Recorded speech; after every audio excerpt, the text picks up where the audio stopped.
All that remains is for you to decide what you want from this war. We have come to die for the Dragon Queen. Very good. We've got more lions to hunt. Look to the sky. Doom and ruin surround us.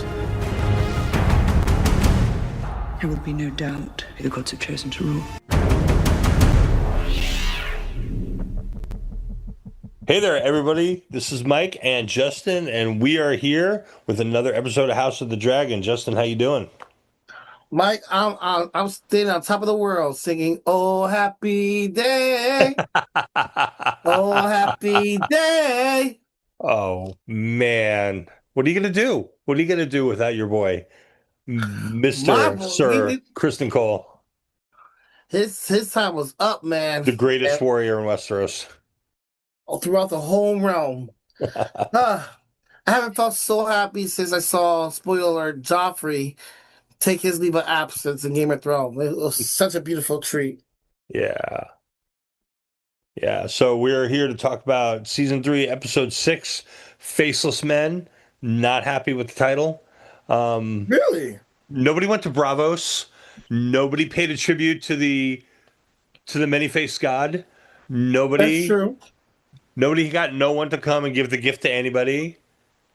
Pick another title, okay? You get a Game of Thrones fan and you save the Faceless Men. You set an expectation that you did not live up to. Yeah, I forgot what they say. Valabagul. Me and Margolis?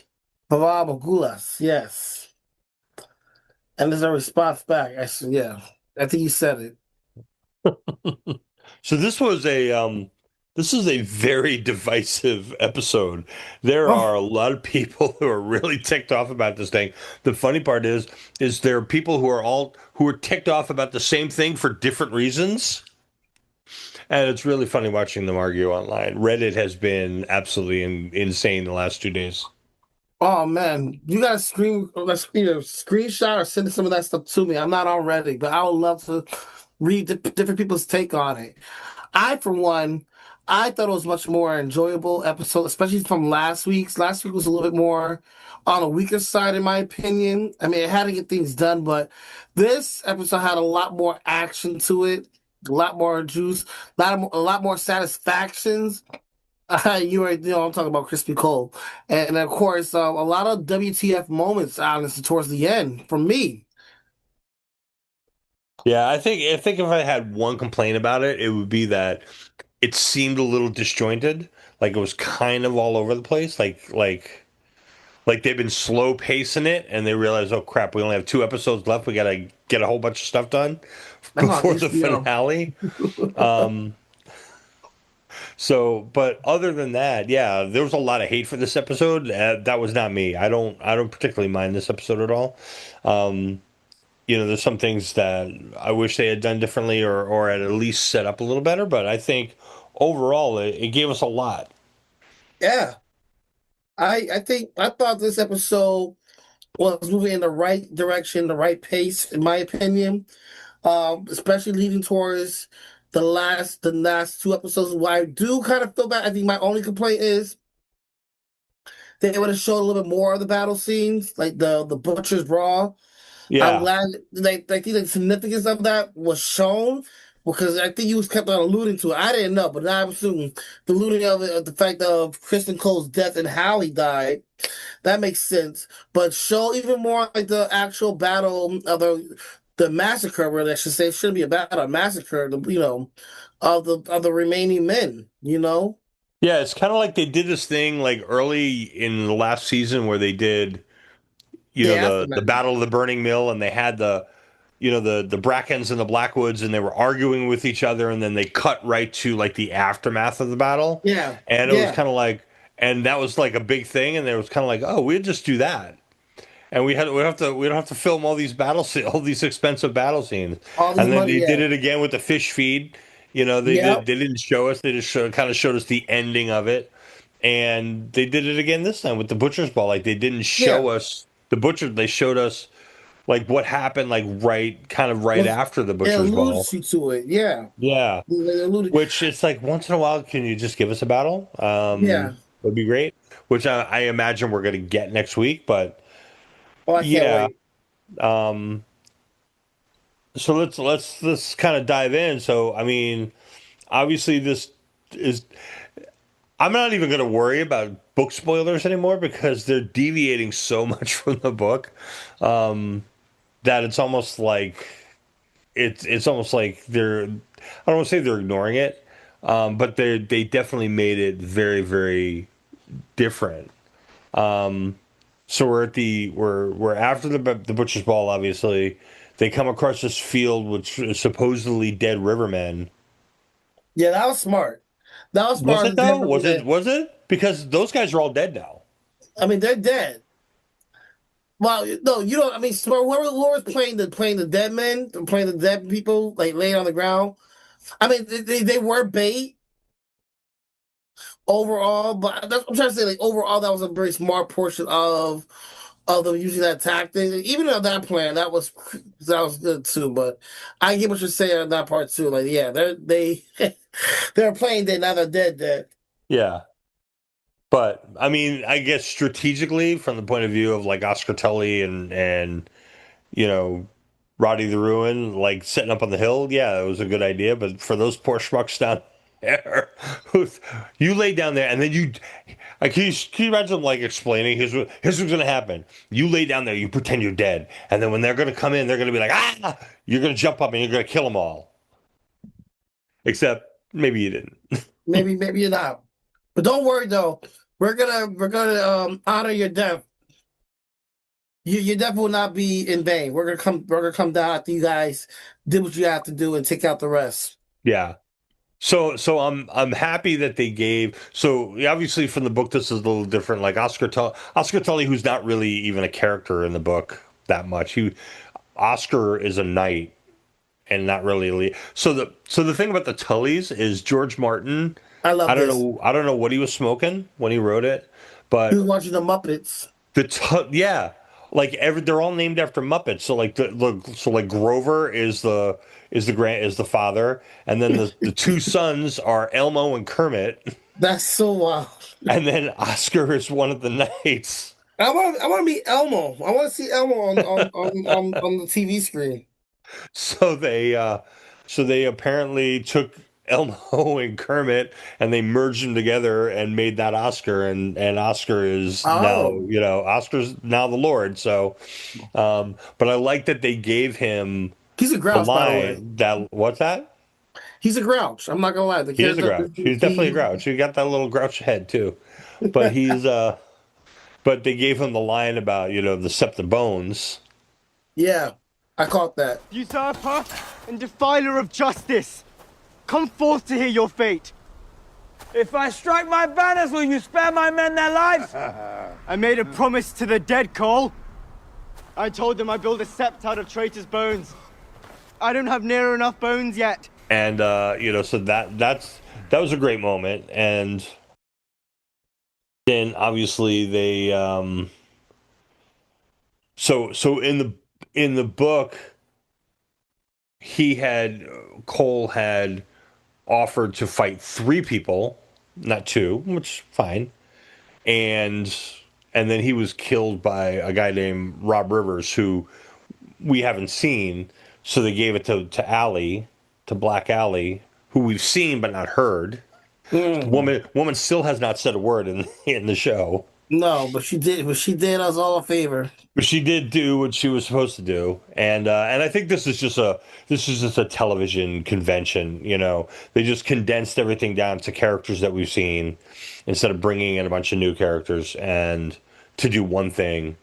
And it's fine. I'm fine that they gave it to Black Allie, Alicent Blackwood, because she's going to have a lot to do probably next season, and they're just trying to build her up.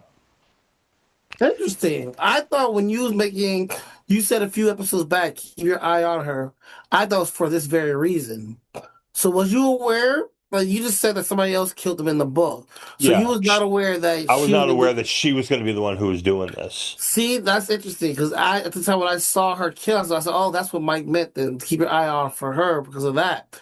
So now you're telling me next season she's somebody to really keep your eye on. Okay. Absolutely, yeah. And hopefully they let her say something. Hmm.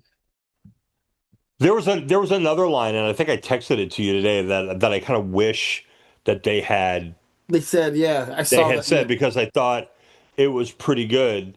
And it kind of see a lot of people the problem a lot of people had with this was they thought like Cole's death was meaningless. And they don't understand that that's the point. Yeah, That's what that the was me. Rivermen and the Northmen were trying to do was make his death pointless. There's And no songs gonna be sung about him like he's been saying. exactly, Nothing. yeah. So there's a It's character called Pate who is one of the leaders of this group, and he says, "I'll have no songs about how brave you died, Kingmaker. There's tens of thousands dead on your account." So it's like they intentionally wanted to rob him of the glory of a brave death in doing this.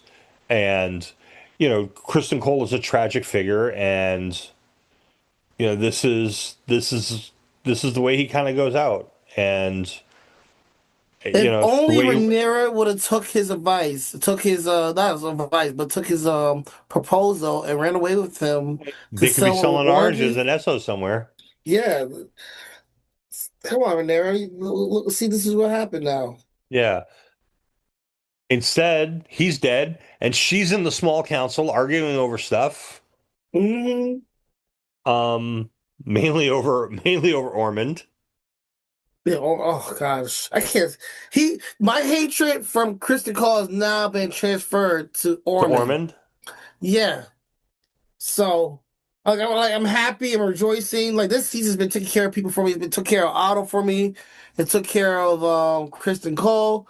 Now I'm like, come on, let's. They say death comes in threes, so let's take out Ormond for me by the end of this season. Okay, we may be able to help you out with that. That makes me But, happy. but before we get to him, let's talk about what's going on in King's Landing. Let's talk about Rhaenyra and her situation.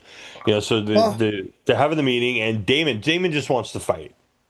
Daemon just wants to be Daemon, and he wants to fight. He wants to burn something. He wants to take his dragon, and go burn down something. And there's all this kind of squabbling going back and forth. And I I love the bit where with what's oh, his name with Mandarin. Manderly and Sabbath the Fray, where they're kind of like, oh yeah, dragon, really precise. Yeah, And Damon like throws a cup at him, that was hilarious. and it's like they're a bunch of kids like squabbling, and it's like Alan who steps up and kind of takes over as fitting in the position of acting hand. Um, but he's just laying it down. He's like looking at Rhaenyra, like, this is what you're gonna do. You're gonna do this, and you're gonna do this, and you're gonna do this. And I'm And glad she, Rhaenyra's actually taking heed and listening to him. I like that. yeah, Like taking him very seriously. Like he's really proven his place at the council. Like that was a very good investment. And yeah, he's a character I'm liking more and more each episode I'm watching. he is. Yeah, absolutely. He's definitely someone who is again that we need to keep an eye on, but that he Absolutely. is, he just takes charge of whatever it is he does. Even like last week when he was like talking to his father, like he wasn't intimidated at all. He was just like, this is the way the situation is going to be, and this is what we Yeah, need from you. we need your men. Yeah, and she's like, and Corliss was like, oh, you're taking her side now, Yeah. and it's like, yeah, that's kind of the He gagged position him you put me though. in. He, Yeah, he sure gagged him. He said, "Why you gonna do this? She ain't giving you your name." He said, "What about you? Took you like how many years to finally get?" exactly. How long did it take you? So He was like, "Oh Alan is not suffering anybody right now. no." He does not He suffer fools at all, and he will just bring it to where it is. Yeah, but Rhaenyra, man, Rhaenyra is one of my favorite characters. But I'm seeing it, man. Ever since episode 3 to now, ah, it's a slow burn, but it's burning, Mike. That's all I can say. It is, but she's really like starting to come apart at the seams. Although she's got like moments, like in the small council meeting where she's like she, takes on Daemon really, and it's kind of like, no, this is what's going to happen. This is how it's Yeah. going to do. You are not going because we need someone with a plain face to go, someone who's not memorable, someone who's not going to stand out. Satisfaction. Yes. But the most effective assassin has a plain face. Fanatics still prowl the streets outside our castle gates at Lord Ormond's bidding. That is your charge. So that's not you. We've got problems here Yeah. that you need. There's people in our city and running around here who are doing stuff that needs to be that's your focus. You need to fix that problem. And good for her, in dealing with that and then not taking any crap from the Baratheons either. Like that dude shows up and she's like, oh, now all of a sudden Lord Boros decides he needs to go deal with Dorne That after he's been summoned. Vulture culture, yeah. He's like, I could call him a traitor and hang you. Yeah, that was wow. He was like, oh, he was like, wait a minute now. Let's think about this here. Yeah, let's not do anything hasty. Let's not do anything too hasty. Perhaps we can come up with another compromise. Yeah, give me your belt. Yeah, because she really is. She's trying her best, in my opinion, trying her best to really rule properly. But you got all the money, the money situation. She got the dealings with the common people, the high folks, and of course, Ormond Hightower is right now. He's beating her at her own game. Like he really is. It's not looking good. And she's stressed out. She still hasn't properly grieved the loss of her 2 sons. No, she hasn't even visited Joffrey. No, that's very concerning. See 2 scenes like that. If I'm not mistaken, between last episode and this episode, we got 2 scenes of her like just spying on him and while he's sleeping, watching while he sleeps or whatever. But she hasn't had a conversation with him that we've seen since he's been back. Yeah. And I think that's going to bite her in the butt. I think everything that she's doing is going to come back and bite her in a negative way. Yeah. There's a lot of like these, like, I guess because of like the way they lived and because they send their kids away and stuff like that. But like these situations where the mothers who don't, who don't really know their kids, like Alicent and Darren, like they don't even know each other really. No. And Rhaenyra is like kind of distant, like from her own kids in a way. She was really invested in Jace, but in terms of the younger ones, like we haven't even seen her with any of them. I don't think we're gonna see her at all. That's my opinion. That's the way things are going right now. Yeah, but she does. But then she's like always going to Alicent. It's like, she's like always going to Alicent for advice. Yeah, I think that's because like I haven't read the books, but I think they're just doing that because they're trying to get more screen time for Alicent and which, by the way, I do not mind. I made a discovery, Mike. I feel like Alicent is definitely one of my favorite characters in the show right now. Like I really like her. I really like the scenes that she's in. I love the acting. I even like the character. I just like the character, and it's so weird because. Oh, this is how you know a show's good. They make you question your loyalty because throughout this whole series, I've been Team Black. Right. I don't know. This season is making me waver a little bit. It's making me waver a little bit. And I really feel for Alicent. But yeah, going on to that though, I think they thrive. I think that this series wants to show honestly the relationship between Rhaenyra and Alicent. It's always gonna be between those two. Like they're the 2 big powerhouse. That's why you see them, when they're young. to where they are now. It's just very interesting though how and I don't want to get too forward, but there's that scene which I thought was excellent where Alice is looking at Rhaenyra and she says, "Didn't I warn you? Didn't I warn you that this is gonna happen?" And she's recognizing the change that's occurring within Rhaenyra. Rhaenyra is changing, man, and Right. not for the better. So I love those. I've been loving the scenes. I want more. I'm kind of sad how what's happening now for the next episode. So we're not gonna be seeing any more scenes between Rhaenyra and Alicent. Because to me, it's grade A acting between the two. Yeah, no, it definitely is. You know, and that first scene where Allison tells her about Helena's pregnancy, Oh, yes. and you know when she's like going to confine him, and she's like, she can't be seen. Yeah. You know, if it becomes known that she's carrying Aegon's heir, like I'm going to have to do the thing that you were worried about me Yeah. doing. And which is crazy because Allison said, just let us go. Like, we will not come back. Let us go. Yeah, but she can't. You know, she can't do that. I know she can, but I just felt bad. And I felt bad that she got caught. Yeah. But you know what's interesting? I didn't think of this until now, honestly. But what's his name? I always mess up her name. Massaria. The Massaria. I think she's gonna help Allison and Helena out. If nothing bad happens to Allison and or Helena, I think Right. Masara is gonna definitely help because they don't want you to forget that part where she said, "Listen, there's gonna come a time where you're gonna need A some high type of tower help." favorite. Yeah. Yep. And I think that's gonna definitely come to play. And we didn't even see it too because Rhaenyra called her out. She says, "You didn't." She says, "You wasn't aware about the pregnancy." And she And lied right to her face. yeah, there's that betrayal right there. Whew.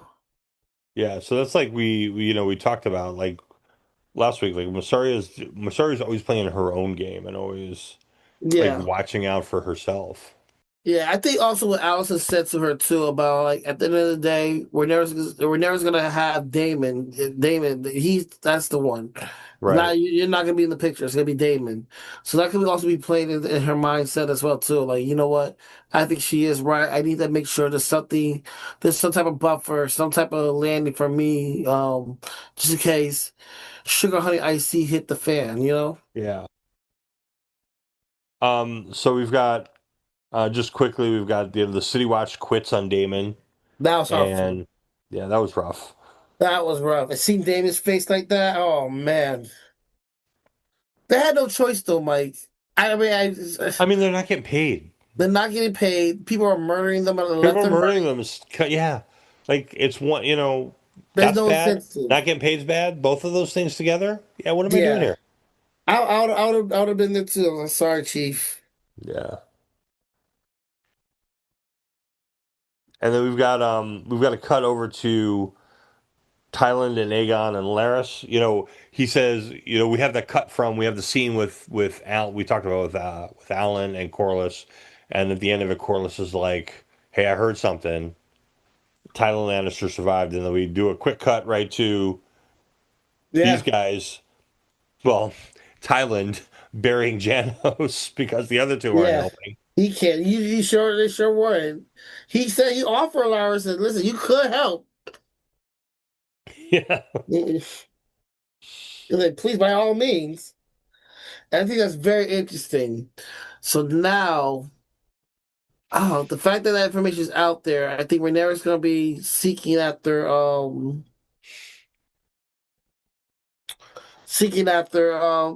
like after the Lannister because he's the only one that from he my knows where my the money is. understanding, Yeah, he knows where the money is. yeah. But I found it interesting that you know Aegon asks him the question, like, "Do you think Oh, I'm that a was terrible funny. man?"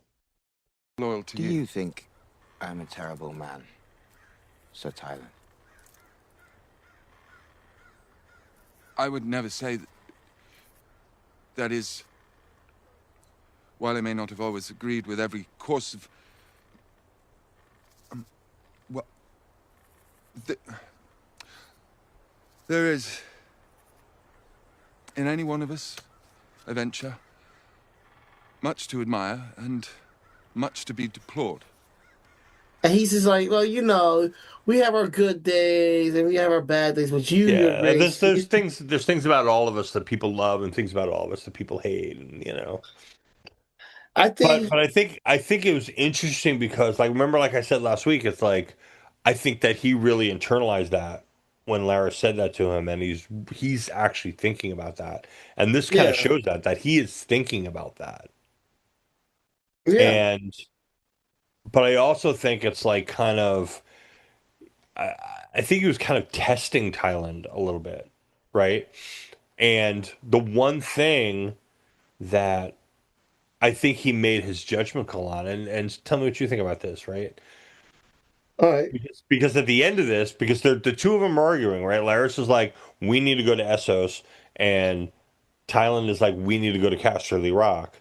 And then he asks Thailand that question, and then he decides, okay, well, Essos it is. yeah, yeah. And I That's a think it good. came down to the fact that no matter what, Laris is honest with him. Yes, I'm 100% with you. And, Thailand was kind of find a way around telling him the truth, where Laris will just come right at him with the truth no matter what it is. He knows. I think Aegon's realizing that when it comes to Lara Strong, that's he has his best interest at heart. He has Aegon's best interest at heart. Of course, it's going to benefit Laris himself. Yeah, I, But, I, I think it's less that Laris has his best interests at heart and more that his interests are aligned with Laris right now. oh, much better. So yeah, I agree with you on. Yes, yes, yes. I like that. Yes. They're very aligning and whatnot. Like he's like you said, he's not gonna sugarcoat, he's not gonna BS him, and and throughout this whole season, he's saying like, listen, we need to do A, B, and C because if D, E, F happens, then so on and so forth is gonna happen. And you see him like doing the total opposite of what Lars is and whatnot. But now I think when he realized that Lars is legit. Like he said, like yeah, he called it out. Like he doesn't care like the fact that he's a king. Like he's gonna tell you the truth. He says, you know what? I'm with it. Let's do it. Let's. Right. And Aegon's been surrounded his whole life, and Laris kind of called him out on this, like Yes. with people who tell him what he wants to hear Yes. and give him what he wants to do. Even his friends, Yeah. when he made them Kingsguard, they're just like, they're more about just appeasing him than actually doing the job that they need to do. And Yeah. Thailand is just another one of those. Oh yeah, you Right. see that? Was it him? Yeah, it was him. Where he told him to give him his son a piggyback ride and stuff like this. Like, Right. and he was about to do it and stuff like Right. that. But Like, even in this moment, Thailand can't tell him the truth no, to his he has face. to play the role like say that's the king. I didn't even Right. watch what I said because I can't insult him. I can't, yeah, hurt his feelings or whatever. Whereas Laris is just, so at that moment, I think Aegon realizes at least he can trust Laris to be honest with him no matter yes. what. And that's an advantage. I'm not gonna right like now. what he's saying, but I know what he's saying is for real. Right. Exactly. Very good, yeah. I'm interested to see how that's gonna play out. So we've got, meanwhile, up in the Vale, Rhaena Oh. sees her sister, and so how exactly do they get her? Because she got a dragon, She sure does. and they got her anyway. And the fact that Lady Aaron not only got her, but is talking to her in such a way, slapping her. She pimp smacked her. Excuse my language, but she pimp smacked the mess out of her. And then threatened her. So my thing is another thing too. Like, how you gonna threaten somebody with the moon door? If you're a dragon rider, I'm assuming that your dragon's gonna see you and probably catch you. That's my opinion. That's my thoughts on it. But yeah, it's just very interesting to see how like. Well, I mean, I think the dragon would have to be there, but I think the dragon is nearby. I maybe, do think. probably, yeah. I had the same thought. It's like, yeah, throw me out that moon door. I'll come Yeah. land on my dragon and burn you out. Exactly. And that's what I think is gonna happen. Cause Lady Aaron said, don't make me see you again. Yeah. Which is basically, you know, when you watch any type of shows, any type of that type of thing, 100% chance they're gonna see each other again. 100%. 100%. So who do you think? Who do you think Jane Eyre threw out the moon door? Oh, I thought it was somebody random. My thought is that it was the person who saw Rhaenyra. Oh, You know, that she goes out. right. You're on it. She goes out and she's flying around, and somebody sees her and reports it. You know, she could trust her guards, but she can't. She's not going to trust some random shepherd or something like that. I felt bad for shepherds in the Vale, man. Do not Yeah, be a shepherd in the Vale. they're just not doing good. Either dragons stealing your sheep, or Yep. or some Targaryen prince is coming and killing and cutting your head off, or your lady is throwing you out the moon door for doing your job. Exactly. If I see that on Indeed, a shepherd for the Vale, I'm gonna just pleasantly just bypass it. But yeah, that's interesting, and that you really I didn't think of that at all. I'm so glad you brought that up now because she really is. Ever since this whole season, especially ever since Sheep Stealer was the reason Jace died.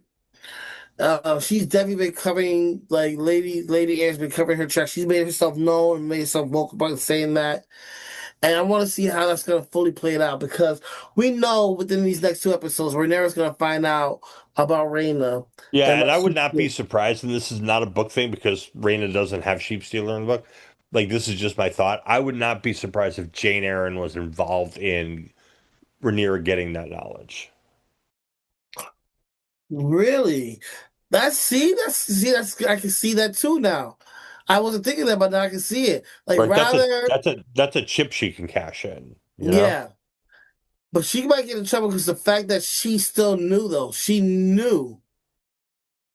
Well, You know? it's all how you frame it. It's like, you know what I just found out? I mean, that's true. Because I was about to say, Rhaenyra was about to chop Alicent's head off when Alicent told her about Aemon. And you knew this, so I can imagine her saying that. But like you said, how she frames it, she better frame it well. Yeah, or it could even be, some anonymous messages. But I would imagine that Jane Eyre would be looking to benefit off the knowledge somehow. I low-key hope Jane Eyre dies. Or maybe it's just about she's just because she doesn't like Daemon. She don't like Daemon. She don't like the whole family.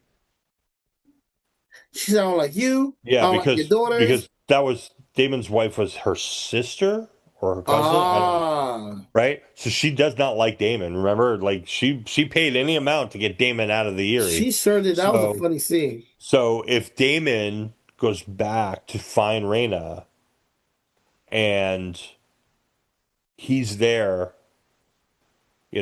that could be something that Jane Eyre can use as leverage. Oh, that's good. Down the road. That's good. She's just causing up so much trouble. She has the potential to cause so much trouble and issues. Yeah. Speaking of causing trouble, how about Alice Rivers and Aemond? And she is gaslighting him like crazy. She's manipulating him. Oh man, that's so weird. It is really weird. I'm not for this at all, man. Oh, she's telling him a little creepy. Very much creepy. She's playing on that mommy role play a little bit too much. Yeah, and she's working really hard to get him to stay. That first scene they had where he's like, I gotta go find my dragon, and she's like, they are looking for you. Yeah, they want to kill you. There is a bounty on your life. Every sellsword is combing the woods, hoping to slit your throat in the night. On half the common folk, too. Even you must sleep. There's no place for you to rest. And then the fact that she killed that stable boy for his sake. Yeah, just because he saw because he saw one eye. He saw Aemon. Mm-hmm. I just don't know. I don't know what her full gameplay is. Game I plan is. I don't know either because she's like, when she comes out with like the eggs and like the whole thing, and it's like, that whole bit about, you know, I'll be the lady of the water and you'll be My you'll lord, be my my dragon prince, lord. my dragon lord by my side, and your sons will be princes. It's like, is she planning on giving Aemon sons? And and I think it worked, right? He's like, getting this idea that he's going to start like a new Targaryen dynasty, which again puts him like kind of like Daemon in that. And, you know, she's just manipulating him like crazy. Yeah, and I'm sure that he's falling. I mean, I can see it because she really figured out his weakness, like and Yeah, how it's him needing to be loved and him just right. to be secure, especially from like a mother figure. And she's really milking the mess out of that. But Yeah. it's just like, Mom, oh no, I feel like it's word, very words, uncharacter words from friendly. words of mommy are his love language. Yeah, where's the mommy? That's funny. Where's the mom? That you need to put that on some type of House of Dragon forum. That's a good one, Mike. Where's the mommy's his love language? That's And don't forget, like he's a kid, you yeah. He's know. like probably 18, probably Yeah, maybe. something. He's a kid still, and she's a couple hundred years old. She's working him. She know. I mean, kids at that young age, they're like you said, they're easy to groom, easy to manipulate like that. So it's very interesting. I'm very looking forward to the next episode, how that's gonna come out to fruition.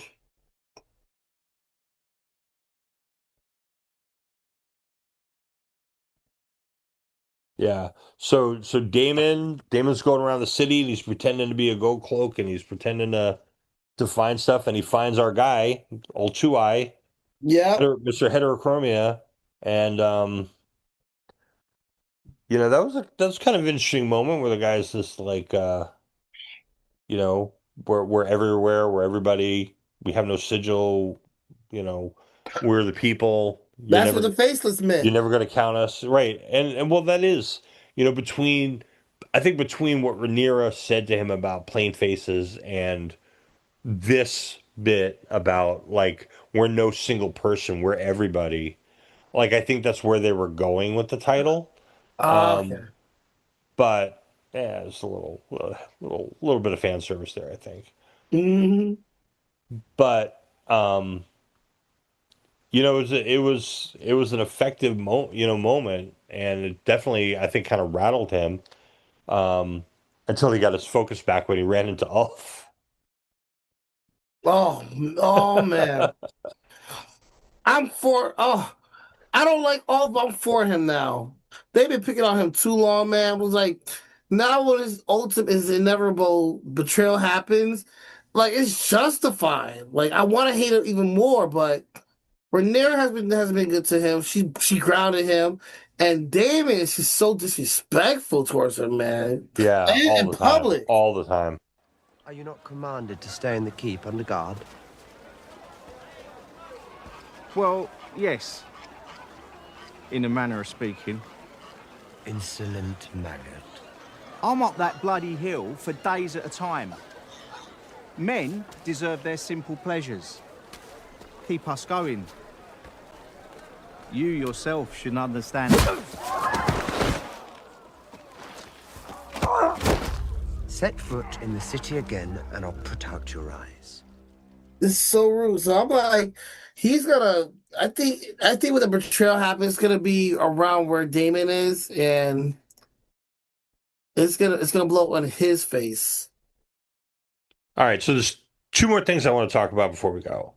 One is we'll do the quick one first. More Alicent and Rhaenyra. Like Rhaenyra kind of talks Alicent into going to Harrenhall to what? Kill Aemon? She's out of her mind. She is out of her mind. Like I get it's very she got Alicent to the point where she says, listen, I come to the realization that you have to kill Aegon and you also have to kill Aemon.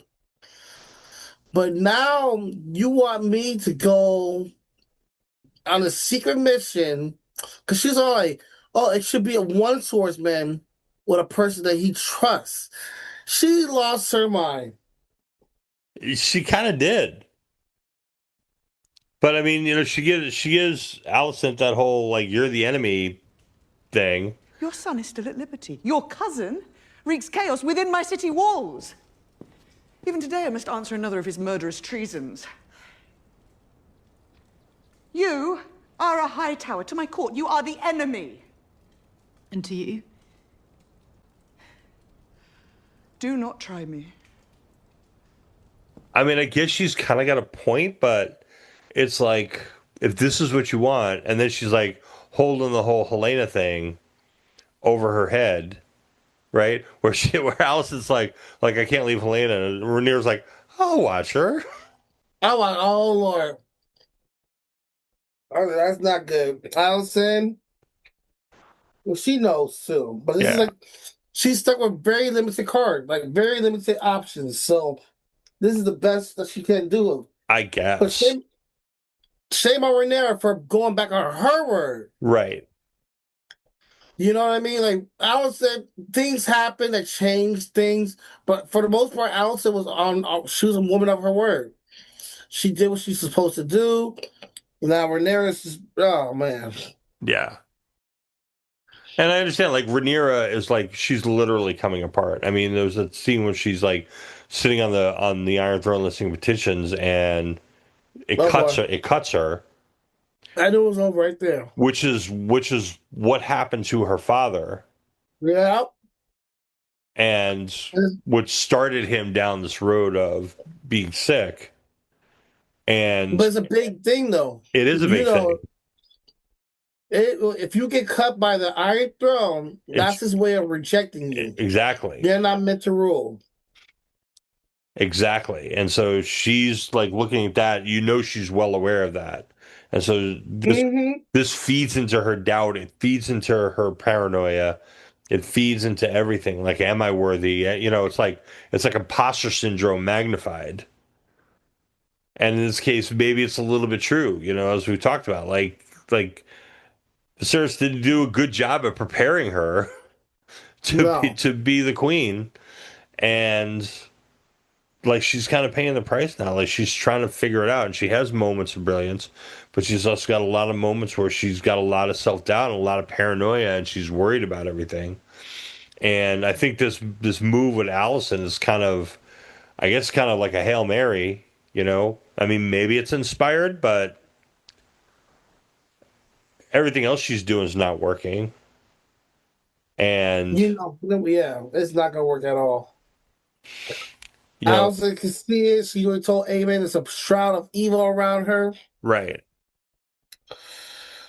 And she don't understand who's running interference out there in Harrenhall. Yeah. Like, she doesn't know what she's up against with Alice. Yeah. She's at her maxes in, her wits in. I think she's going to try to convince Aemon to kill Alicent before Alicent can kill Aemon. Probably. And I'll be devastated because I really like Alicent. I hope that's not going to be like a WTF moment. And that'll be a big problem too, because with Alicent out the picture, what's going to come of poor Helena? Yeah. I'm scared, Mike. Scared in a good way.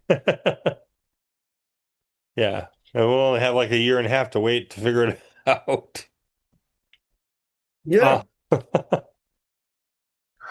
right. So the last thing I want to bring up, and we'll do this all in one shot, is everything that's happening out in Tumbleton with Ormond and Gwayne and Darren. And I want to say something. So you said before, when you were talking about, you know, Alicent, and you talk about some other stuff, like how you're leaning green and yes, you know, I feel the same way, but it's because of Gwayne. Like Gwayne is becoming the man. He was awesome this episode. Not only is he just not taking any of Ormon's crap, but he proves himself to be like pretty effective in throughout the whole thing. Oh yeah. But it starts with he's like they're having this this kind of little meeting going on here, and Ormond is trying to be his normal self, highbrow, pretentious self with the whole thing going on, the patient hunter, because Gwayne's like, what's going on? What are you doing? Yeah. And so and so Ormond's going on with like, the patient hunter gets the kill and stuff like that, like trying to make excuses for himself. Great houses cannot but come to our side. Have any yet come? The patient hunter gets the kill. Something the craven among us would do well to learn. I've marched a long road, fought and killed, and suffered my comrades to be killed about me. Yes, you have endured much. Was he throwing shots at Gwayne like being gay? Is that what he's insinuating? Oh, absolutely. When he told him, when you take a shower, make sure your back's against the wall. Yeah. I said, you call him gay. And also, like when Gwayne is like, I've been walking, I've been doing this. And he's like, oh, you've been hard, but you took comfort in your brother's arms or something like that. It's like, oh, all right, I see. We'll see where we're going with that. So that's just like another layer of... He's a bully. Like kind of... Yeah, exactly. And Gwayne had said it before. It's like you had to let him win. And... so yeah, he's a bully. He's just the guy who can't take no for an answer, doesn't like to be told no, doesn't like to lose. And these are the worst type of people, man. And I feel bad for Daemon, man. Daemon, he's like, there's characters like in the Game of Thrones lore who start off as horrible people but they're redeemable, right? Like Jaime Lannisters and whatnot, or the Hounds. This guy's not it. He's irredeemable. He's there's nothing about him that I can see that he has a redemption. Like where it's gonna make me turn around to like him. I hated him from the second I saw him. I'm hating him now. I'm gonna hate him when he's dead and gone. I'm gonna celebrate that death. I can't wait. I'm assuming he's gonna die, but he's horrible. Yeah. And I love the fact that the show's giving us justice, showing him that he's all bark and no bite. Exactly. Which we're going to see in spades coming up in a minute when Gwayne takes care of business. Like, I don't know. And it's weird. Like, I don't know where they're going. Because here's the deal. Like, in the way the book is written, like, Gwayne dies in the fall of King's Landing, when Rhaenyra shows up. He's in King's Landing. And he dies dead. So he's like, he should already be dead. So I have no idea what they're doing with him. But I kind of like it. Like, I like the fact they're making him like kind of the human face of the Hightowers and this whole thing. And he's like the guy who's like figuring stuff out and like I said, like not taking any of Ormond's crap. Like he threw that little foreshadowing there, like when he becomes second. No, he said he is second. He said he is second in line. Yeah, he said he's second in line so he's going to go back. I don't really understand that. Well, who's the first in line? It's Ormond. Yeah, but Ormond has sons. It's like alluding. I think when he made that comment, he was alluding to the fact that Ormond's not going to live long. Like I think, based on. I guess so. So I'm guessing either Ormond's father is still alive, and Ormond doesn't have any children yet, or it was just funny because I think he's kind of. I thought of him as a gay character, honestly. He was giving up those vibes, in my opinion. I guess the way he's written in the book, he has 4 children. Oh, he does. 3 sons and a daughter. Yeah. So, and that's what I'm saying. Like so the way the math has to math, either his father's still alive and he has no children, which would then leave Gwayne the next heir, right? The younger brother's oldest son. Or the father is dead. Ormond is the Lord of Hightower, and he only has one son who's a child, maybe. Okay. You know, I'm not really sure where the math is where the math is going on that, but I do like the shade he threw at him when he's like, you know, we know you're not going to sacrifice yourself, so what's your plan? You think me so callous? I think you'd sacrifice lives to feed your own pride. But I know you'd never sacrifice your own. So tell me, what is your plan here? You know, yes. And he took that too. He had a little smirk. Yeah, he understands. But this scene, and this is what I think is really key, like the scene where these quote unquote Baratheons come, and to bend the knee to Daemon. And by the way, the guy in King's Landing called him Daemon the Daring. He hasn't done anything yet. I know. He doesn't get that name. Just to get under. He doesn't get that name until later. Oh, so that is a name. That is a name that he has. Yeah, Daemon the Daring, absolutely, because he's like a crazy warrior. Like he's really good, but he hasn't done any of that yet. But anyway, so they come to fealty and whatever, and obviously these are another set of assassins that Rhaenyra has sent, and I think it's really, and there's just so much debate over this. Like people are screaming about the scene online because Gwayne says, Aegon Baratheon, chestnut hair, and people are going, oh, Baratheons have to have black hair, because of the Game of Thrones. It's like, no, I gotta imagine those type of guys. Yeah, that's not how that works. All Targaryens have white hair and purple eyes. Yeah, exactly. That's not how that works. It's like Ned was specifically going back through Robert's genealogy, Robert's direct line. He wasn't looking at every cousin and brother and nephew. Yeah. He was strictly looking like Robert's father, Robert's grandfather, to find like the specific genetic line. Mm-hmm. And that does not necessarily, Shireen was blonde. Oh, yeah, she sure was. So, the show is not doing that. But I think the point, the takeaway should have been is that Gwayne knows this guy. He knows Aegon Baratheon. And he knows that this dude ain't him.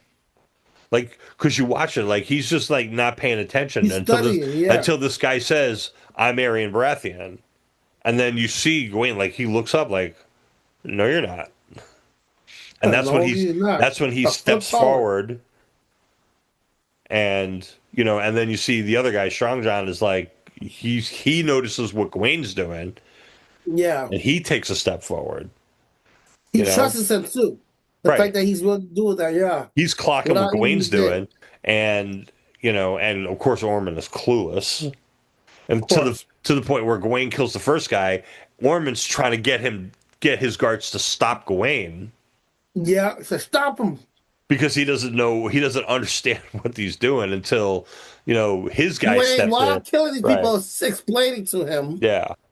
And then he gives him that, chestnut, Aegon Baratheon, chestnut hair about a foot taller and, as it turns out, far more comely, or whatever it was he said. Yeah, that's what he said. But that just shows, like, he's out and about. He knows the guys. He knows these knights. He knows these leaders, and Ormond is clueless. That's gonna be. I think it's gonna be very interesting in this battle that we're about to have. Yeah. It's gonna be very much. Although Tyrion wasn't really suited for battle, like he never had experience. Right. You see how he stepped up where Joffrey ran away in the battle against Stannis Baratheon. Right. Oh, at the Blackwater. Blackwater, battle of Blackwater. Yeah, Joffrey's like, I need to tend to kingly things, or whatever. Yeah, sure you do. Well, just let him go. And so we're all kind of set up for, I guess, everybody's. Wait. Go ahead. And I know I do want to hear what you say, but we do have to touch on the fate of Lord Corlys. Okay. Because to me, I feel like that's like a debate. Some people are saying that like he was dead right there, and that's the scene where like he was getting stabbed. Right. But it was very hard to see that. To me, it looked like he was just being choked. Yeah. I don't think so. I think Ormond's plan. Ormond's plan is to use him as a hostage, or to turn him. Because he said that he made that comment. It was so weird for him to make that comment to Darren, saying that, oh, the one good thing that Rhaenyra did was make Corlys her hand. Because he's about that life. He's really smart. Right. And then we see the Boris guy, you know, to me it looked like he was kidnapping him. I think he's gonna understand he's gonna hear Corlys out, and he's gonna have Darren legitimize his sons, and then once that happens, Rhaenyra's losing people left and right. Yeah, she and says, think about that note. You know, that note that she got at the end, where it says, you know, if you like bites and stuff. Yeah, like kick the dog, it'll bite your hand. Oh, your hand. So I don't know if that's a threat against Corlys, or it's a promise, or that's using Corlys as the threat. I don't really know what the setup is there, but I don't think Corlys is dead. I don't think he's dead either. My magic rule, unless you see a dead body right then and there, and that's the truth with this guy, with the Lannister. Yeah. But yeah, it's gonna be very interesting though, because what's gonna happen to his sons when he makes this betrayal? Right. How they're gonna look upon this? His granddaughter. Yeah, you know, he's gonna fight against his own family. And, you know, he go ahead. I'm just gonna say he's really big on family, so that's gonna be very interesting. Yeah, and you know, I hate sounding like a broken record, but Corlys has a lot to do, and I don't see how they replace him at this point. So I don't think he's dead. Yeah, and I was right about Tyrion Lannister. I'm right about Corlys Velaryon. There we go. I'm calling him not dead. I'm calling him not dead as well too. He might get beat up a little bit. Yeah, he might get beat up a little bit. Yeah. You know, choked up and whatnot. You know what's another interesting thing too, real quick? And I wanted to bring this up too. Like when you're watching the intro of the House of the Dragon, they say that's Helena. That's Helena's tapestry. Yep. Yeah. And she can see some stuff. Yeah. Which Rhaenyra, Rhaenyra believes in dreams. Well, she sure does. And she kind of needs to, because otherwise it's all for nothing. And because she's hanging everything she's doing on a dream, right? On the Conqueror's dream. And yeah. So she believes in dreamers, and she desperately wants to believe in dreamers. So that's another thing. She thinks she can leverage Helena to, like, I don't know, tell her what's going on, tell her what's going to happen, tell her where, everybody, where people are, or where the enemy is. I think where her brother is, where Vhagar is. Yeah.